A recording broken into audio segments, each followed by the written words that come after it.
Alright, Shalom. Before I start, I'm going to give all praises to Yahweh, Bahashim, Yahweh Shai, Bahashim, Rakakodash, to honors to the elders and apostles of Great Millstone. Peace, blessings, and salutations to all the Akim wa Agwath, learning, teaching, truth, and sincerity.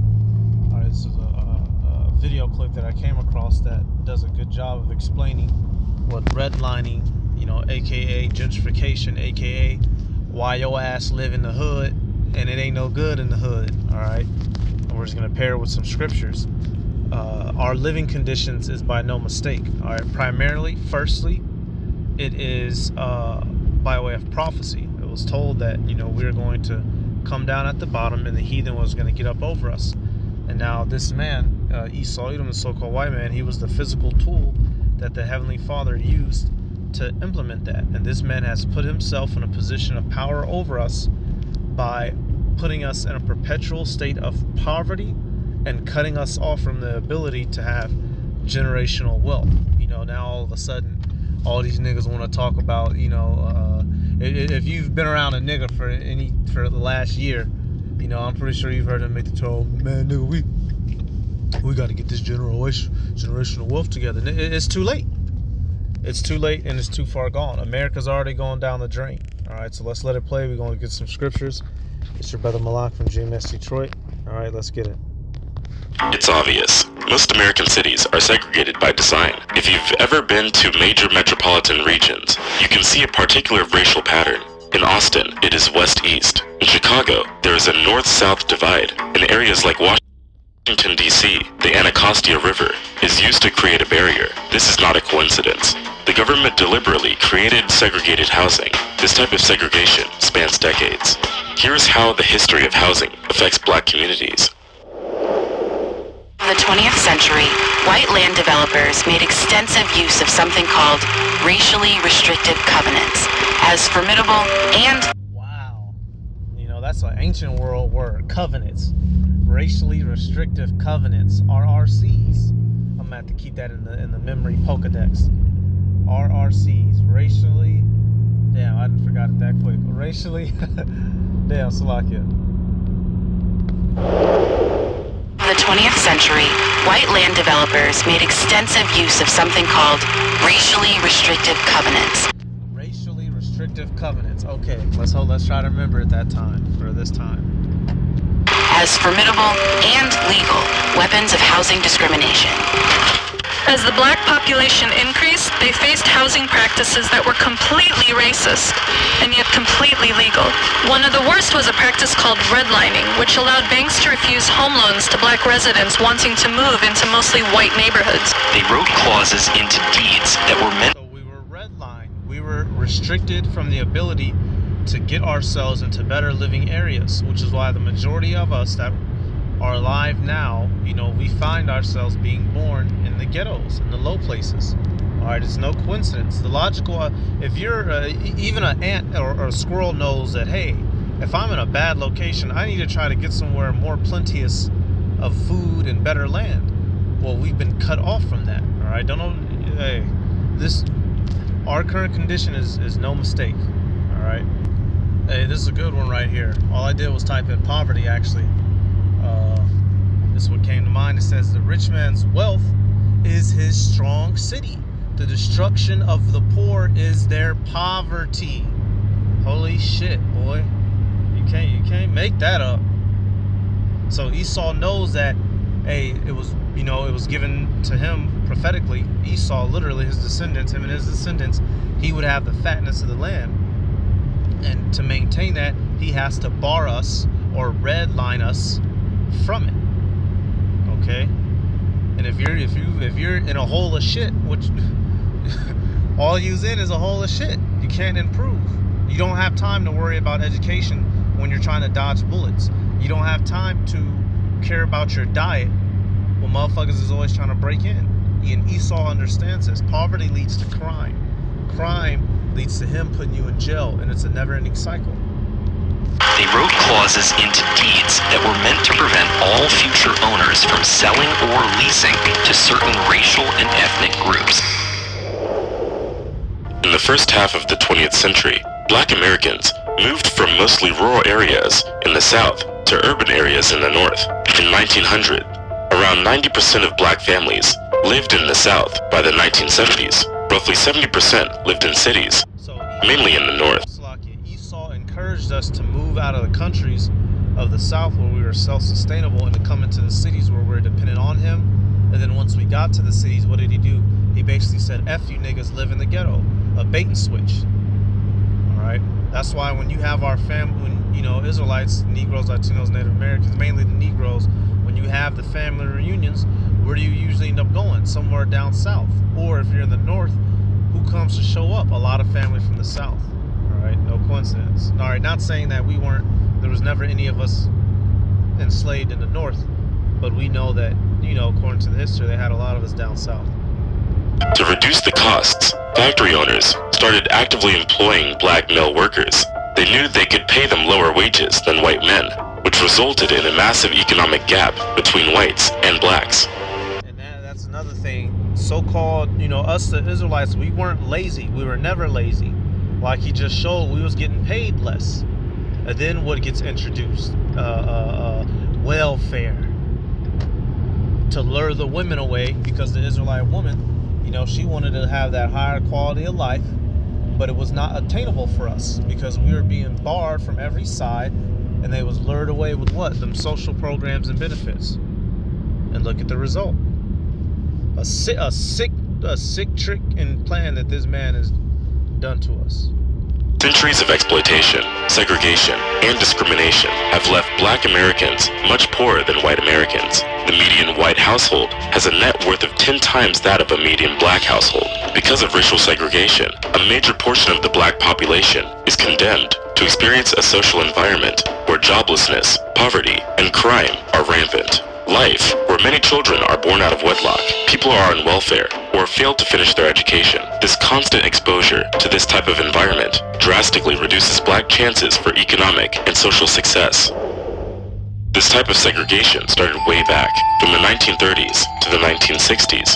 The government added policies that created residential segregation of African American families. These policies have a major role to play in the substantial black-white income gap. By the end of the 60s, legal segregation was abolished, but residential segregation remained and continues to exist. So right there, so even though it's been abolished by way of his law, he still practices it in way of his actions. You will still be hard pressed to get a loan with a low APR or low interest if you're a nigga, and I know so. A matter of fact, I had a coworker who did, you know, he wanted to go buy a fleet of vehicles for his company, and they were going to give him they was trying to charge him up the butt. So what he did, he got slick on him. He sent in one of his white homeboys to secure the same deal, and when he had it locked in, he came and basically walked in behind him at the last second and took it over. And that's literal. You know, there was actually that famous the couple that was trying to sell their house, and they was being told, oh, it's only going to sell for $400,000, and they had their white friends take it over, and it automatically went up to 1.5 million. So this is commonly known.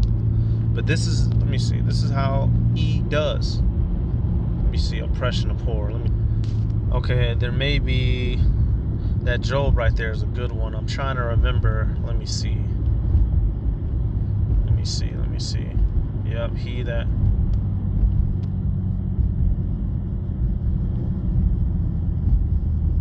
There was one. I'm trying to remember. All these are good though.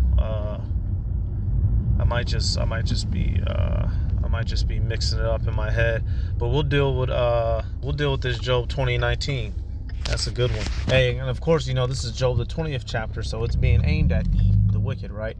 It says, because he hath oppressed and hath forsaken the poor, because he hath violently taken away an house which he builded not. And you experience that with more than just your house. This man will oppress you, put all these things on you, and if you're not able to pay, he'll come take it. That could be your car, you know, your hell, you can have rent-a-center furniture. They'll come take your TV. They'll come take your couch. They don't give a damn. They're sucking you, bleeding you dry of your money while continuing to take away from you. No coincidence, all right? We didn't just wake up poor dummy niggas, fallouts, you know, not knowing our parents. It was all planned. and continues to exist in every American metropolitan area. How did residential segregation create such a massive wealth gap between whites and blacks? What had the biggest impact was the policy of the Veterans Administration, VA, and the Federal Housing Administration, FHA. The goal was to move the white working class from urban areas into single-family homes in the suburbs. These destinations included the east side of New York City, Panorama City, close to Los Angeles, Daly City, and Westlake near San Francisco, and many more. Developers couldn't have collected this much capital on their own. After all, these were massive developments, and public financing was necessary. The VA and the FHA banned resale, sale, and rental to black families. In the 20th century, a returning white war veteran could purchase a home for roughly $9,000 with a mortgage cheaper than rent in public housing and without a down payment. As the years went by, white families were building equity. They could send their children to college, put some money aside for emergencies. This is why, these Edomites, they have grandparents who own boats, who have 2 houses, because their grandparents were the ones who, these motherfuckers' grandparents just came back from war. We don't have none of that, y'all. Completely disadvantaged, which is why we're looking towards our kingdom, because what we're going to do in the kingdom, we're going to keep ourselves in an advantaged position as well. We will pass things down through our generations to our youngins to keep ourselves above the heathen. Every nationality knows this. You're not born on planet to come in here to try to become a rapper, okay? You're here, you create a family, you build up your family, and before you die, you pass off your inheritance. Everybody understands that and is allowed to practice that except for us. Esau lets the heathen do it so that they can all stay in power over us and make money off of us. Okay? This is how shit works down here. You're not born down here to be an NBA player. All right, first and primarily, we serve Yahweh Ba'ashem Yahweh Shai. But quite literally, what is the first thing he told us? Be fruitful and multiply. All right, so hey man, this is a game that we ain't even been allowed to. They just started now letting us play this game in like 1969. Really, because even though the segregation shit, the era, early mid 60s, but we didn't really allow to come play the game called American Monopoly until 1970s, and we still way the fuck behind. Retirement, or collect wealth they would later pass on to their children or grandchildren. Let's take a closer look at the impact of these policies during each decade. 5 men were arrested last night. 1930s. Did you know that hoods and ghettos were built on purpose? In 1933, there was a housing shortage. From 40% to 50% of all home mortgages in the U.S. were in default. Borrowers failed to make monthly payments on home loans, and the entire home financing system was about to collapse. This was a Depression-era crisis. The federal government started a program specifically designed to segregate and increase housing stock. This program was set in motion under the New Deal, which was known as a state-sponsored system of segregation. The goal was simple: ensure housing to white lower middle class and middle class families. Black Americans and other people of color were to be pushed into urban housing projects. This became the perfect time to create a housing discrimination and hoods known as redlining. This ranking system was meant to represent neighborhoods in the southern and northern states. The system included 4 ranks from highest to lowest: A, green; B, blue; C, yellow; D, red. Neighborhoods where foreigners and Jews lived had a B or C rating. How about that? Where foreigners and Jews live, and which they're talking about the rats, but it's no coincidence you go look up the word ghetto, and the definition tells you where the Jews dwell. And famously, where are we known for living? In the ghetto. Those with black households, regardless of their status, had a D rank. This is where the term redlining came from. So, how did regardless of our status, we already had a predetermined number. We couldn't do nothing to change. So there's only so far you can get out through the glass ceiling. the government make this possible? Residents of red neighborhoods were denied mortgages or home insurance. This prevented black families from having private housing. In the meantime, the Federal Housing Administration subsidized builders who mass-produced whole subdivisions for whites to never sell their homes to black Americans. This meant that whites had better employment and industry opportunities, which drove up unemployment rates for the black community. Whites living in the suburbs could accumulate wealth over the years by earning equity in their homes. They had cheap mortgages, could save more and acquired better financial stability than black families. Millions of white families benefited from private loans insured by the FHA. Low-income white households could finally join the middle class and build a stronger community, while the color-coded maps kept black families at the bottom of the food chain. 1940s. Redlined communities and racially restrictive covenants were still rampant. The FHA even imposed heavier restrictions after working on more housing projects. New homes could only be resold and sold to white families, and private lenders across the nation continued to do so. Here's an example from the 40s. The FHA denied insurance to a private builder in Detroit since he planned to take on a housing development close to a black neighborhood. The FHA didn't want to insure the development. They only insured homes in white neighborhoods. The private builder constructed a concrete wall 6 feet high and half a mile long. This wall was meant to keep the two neighborhoods segregated. The FHA then gladly Esau on his fucking walls. You know, that's funny. Hey, Esau on his walls. You know, this man, since the day that he didn't broke free our dominion, he just been out here fulfilling his little blessing. All right, matter of fact, which is why we was supposed to, you know, had King Saul did what he was supposed to, maybe we wouldn't even have to worry about the Edomites, goddammit. But Isaiah 14, and we're gonna go to 21 actually. It says, prepare slaughter for the children, for the iniquity of their fathers, that they do not rise nor possess the land, nor fill the face of the world with cities. So this is Esau Edom's MO, modus operandi. All right, he plays nepotism, meaning what? He favors his family, which everyone's supposed to do. He keeps it in the family, his business, his money, his power, and he wants to control all and everything, which is why we were supposed to put this man down. All right, not let him get and go nowhere, but it's all right. You know, Revelation, he was bound for 1,000 years, and he's been loosed. You know, so it's that little season, and it's almost over. So, you know, it was prophesied that he was going to gain control of the world and fuck everybody over, but it's all right, because that slaughter that is prepared is on its way, and he will not escape. Then gladly accepted to insure the houses. 1950s. In the 1950s, housing segregation continued. Like in Louisville, for example, a white homeowner bought and resold a home to a black American family. In the 1950s, in the community of Chivoli, this was a white neighborhood. The police protected mobs that firebombed the home. The white homeowner who sold the So Jake finally bought him a home from E, and they got firebombed. And this is the story of our lives. Whenever we get 1 foot forward, Esau comes and firebomb us 10 feet backward.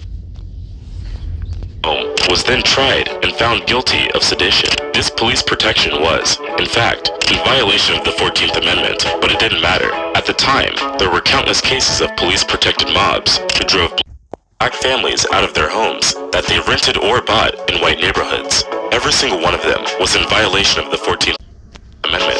1960s. In the early 60s, mobs weren't the only problem. The more African American families moved to the cities, they were met with severe racial violence at work and in neighborhoods. One popular white supremacist view stated that with a simple touch of an African American body, people could contract diseases. This led to a number of whites violently defending their properties and neighborhoods. Soon, neighborhood barriers turned into racial barriers. These were at the core of the unrest and riots in the 1960s. In 1968, the Fair Housing Act was here to make a change. It banned racially restrictive covenants, but the discrimination continued. Communities now had new zoning rules, divided by income and wealth. This led to a lot of homes driving up their prices. The thing is, these decades-old policies already took their toll on American society, especially for black American families. Black American households had a fraction of the wealth of white households. A large part of this wealth came from these housing investments. Black families who couldn't own private homes a couple of years back were denied the chance to build equity. So it was normal that many black families... And what scripture comes to mind? I get it a lot when dealing with this topic, but you know, when you take away, so you know, you're seeing all these things go on, and then at the same time these assholes point the finger at us. You know, here it is, they're the ones destroying us, causing these problems in our lives, but they point the fingers at us. All right, Sirach 34 and 22. Matter of fact, we'll start at 21. It says, the bread of the needy is their life, He that defraudeth him thereof is a man of blood. Is this man not the red horse? He defrauds us out of our capability to have a sustainable life for ourselves and for our children, which not forces, but most Jake, you know what? Okay, well, I gotta get it somehow, you know. So what Jake do? He turns to selling drugs, stealing, you know, willing and dealing, as I call it. Niggas willing and dealing. You don't want no parts of that. All right. Poverty is one of the number one motivators for crime. Nobody wants to starve. Nobody wants their family to starve. So Jake tries to get it how they live, and how they live it ain't right. And who's the author of it? The devil, the white man. All right. He that taketh away his neighbor's living slayeth him, and he that defraudeth the laborer of his hire is a bloodshedder. All right, hey, taking that to the law now, you know, you're supposed to be getting paid every day for your work. This man will make you wait, you know, a week, 2 weeks. You got certain places where you get paid monthly, and that's death. All right, that's death. All right, but this man, he does literally the opposite of the scripture. So he knows that by effing us over, it's going to cause us to do things that's going to result in, you know, us getting killed and whatnot, and killing ourselves and all this and that. All right. So let's come back. We'll finish it out, and that'll be about it. A couple of years back, we're denied the chance to build equity, so it was normal that many black families couldn't afford to live in communities with better employment opportunities and schools. 1970s. The decade of the 1970s. I'll say that's one of the number one things, too, because you got certain Jake, you know, not everybody's a pistol-toed nigga, right? So there are certain Jake who want to get out here and work and get their education, but we literally do not have the opportunities in the areas which we live, quite literally. All right, it's just through the blessing of Yahweh Bashem Yahushai that some of us, you know, especially us brothers, you know, in this truth, the Lord set it up to where a lot of us, you know, we able to, you know, get out here, get our bread some way, somehow, you know, even in disadvantaged areas. But the most of our people, you know, they don't have that capability. Shit, y'all know. Y'all know like how I know. Shoot. Is often remembered as the one with the most positive improvements in decreasing social segregation in the educational and work environment. Many studies agree that residential segregation reduced slightly between the 60s and the 70s, but racial segregation levels remain the same in areas with high minorities. African American families were still being targeted by refinancing programs and predatory mortgages. In the 20th century, black families took a leap of faith. They left the South to escape racism and live a better life, but were met with racism in the North and were forced to live in terrible housing conditions without the chance to build equity. The fact is, this country has a legacy of racial segregation and discrimination at a structural level. This racial hierarchy still remains. That's because the decades of housing segregation have had a major economic impact on black families for generations. It's important that we understand the extent of this segregation before we are able to fix it. The Fair Housing Act was created in an effort to help the black community and people of color. And you know, and there's nothing that they can do to fix it. The only one that can fix it is Yahweh Bashem Yahushai. And I'll close with one of my scriptures that I like to use when dealing with this subject. You know, it's a comforter, if you will, right? Isaiah 65 will start at 21. It says, "And they shall build houses and inhabit them, and they shall plant vineyards and eat the fruit of them. They shall not build and another inhabit. They shall not plant and another eat. For as the days of a tree are the days of my people, and mine elect shall long enjoy the work of their hands. They shall not labor in vain, nor bring forth fruit for trouble, for they are the seed of the blessed of Yahweh Bashem Yahushai, and their offspring with them." So Yahweh Bashem Yahushai is going to get us together, y'all. Us and our children we're going to have the best of the dwelling places, the best of the food. We will never have to run to these heathens for anything again. We'll be calling the shots, and I can't wait for that in the kingdom. You know, when I'm, you know, I'll be out here, you know, handling my business. You know, I don't have physical children as of yet, but I think about my kingdom children. You know, what I'm doing is I'm doing what I'm doing for my kingdom wives and my kingdom family and offspring. You know, so don't let this devil get you down in the mind. You know, it's going to be good. We're going to get our kingdom. We're going to have ours, and we're going to redline this bastard. He's the real red one. Shit, we going to Jacob line his ass. How about that? All right, now I'm going to give all praises to Yahweh, Bahashum Yahweh Shai, Bahashum, Rakah Kodash, the honors to the elders and apostles of Great Millstone, peace, blessings, and salutations to all the elect Akim wa Akwath, learning, teaching, truth, and sincerity, Shalom.